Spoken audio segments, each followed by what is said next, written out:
त्यानंतर राज्यामध्ये सगळ्या वादळी मारतो. परत धनंजय मुंडे यांचा राजीनामा झाला आहे. नैतिकतेच्या दृष्टीने राजीनामा मुख्यमंत्री म्हणतात, पण धनंजय मुंडे म्हणतात की वैद्यकीय कारणास्तव राजीनामा दिला. या राजीनामाकडे कशा पद्धतीने बघता आणि संतोष देशमुख यांच्या एकूण हत्याकांडाबद्दल आपलं काय? बघा, हा राजीनामा खूप उशिरा आला. एकतर आधीच झाला पाहिजे होता. म्हणजे काल ABP माझाच्या हाती काही फोटोज आणि स्लाईड्स झाल्या आणि त्याच्यानंतर ही वेळ त्यांच्यावर आली. ही अतिशय क्रूर पद्धतीत हत्या करण्यात आली. आम्ही सगळे गेलेलो त्या ठिकाणी. त्यांच्या मुलीचं पूर्ण ऐकलं, त्यांच्या पत्नीचं ऐकलं, भावाचं ऐकलं आणि खरं तर त्याच वेळेस तो राजीनामा झाला पाहिजे होता. पण अतिशय निगरगट्ट अशी हे सरकार आहे आणि जे आपण बघतोय व्हिडिओ काढून कोणातरी दाखवला जातो आहे, तर ते नेमके कोण होते ज्यांना दाखवला गेला तो व्हिडिओ आणि कोणाच्या ऑर्डरनी ते करण्यात आलं.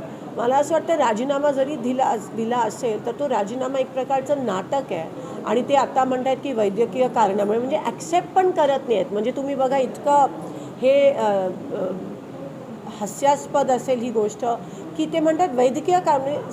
थोडंसं जर कोणाला कॉन्शियन्स असेल तर ते म्हणतील की मी ह्याची जबाबदारी घेतो, कारण का हे जग जाहीर आहे की कोणी हे करायला लावलं, कोणाचे ऑर्डर्स होता, तो कोणाचा माणूस होता. आणि एवढंच नाही, पण ह्यांचं नाव आरोपी म्हणून पण आलं पाहिजे अशी आमची मागणी आहे. ह्याच्यावर कारवाई झाली पाहिजे, खास करून या मंत्र्यांवर कारवाई झाली पाहिजे की नेमकं हे कसं झालं आणि कशामुळे झालं हे खोलपर्यंत गेलं पाहिजे. ह्यांना कोणीही पाठीशी घालण्याची गरज नाही आहे, जी आपल्याला दिसून येत आहे. आणि म्हणून आरोपी म्हणून त्यांचं नाव आलंच पाहिजे अशी आमची मागणी आहे. जबाबदारी, नैतिक जबाबदारी घेऊन तो राजीनामा झाला पाहिजे होता आणि आरोपी म्हणून त्यांचं नाव येणं हे गरजेचं आहे. आमदारकीचा राजीनामा देखील काही लोक मागतायत आता, कारण फक्त मंत्रिपदाचा राजीनामा दिला असं तरी आमदारकीचा राजीनामा सह आरोपी देखील झाले. तुमची काय म्हणत असेल आमदार? नाही, नक्कीच आरोपी म्हणून त्यांचं नाव आलं पाहिजे. आमदारकी म्हणजे लोकांसमोर येण्याचं पण आता ह्यांचा चेहरा राहिला नाही आहे. आणि राजीनामा देऊन परत 6 महिन्यानंतर ह्यांना परत मंत्रिपद मिळण्याची शक्यता आहे, कारण का हे सरकार दाखवण्यापुरतीच हे सगळे नाटक करेल आणि त्याच्यानंतर पुन्हा एकदा काही निष्पन्न झालं नाही म्हणून स्टेटमेंट देईल. पण म्हणून त्यांना आरोपी म्हणून त्यांना नेमलं गेलं पाहिजे.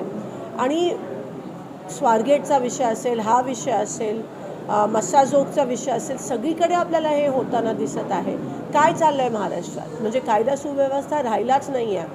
हे फक्त सत्तेसाठी हे हपापलेत. आणि जेव्हा महाराष्ट्राचा विषय येतो, महाराष्ट्राच्या प्रत्येक व्यक्तीच्या सुरक्षेचा विषय येतो, तेव्हा सगळे हात वर करत असतील तर महाराष्ट्र नेमकं कुठे जातं?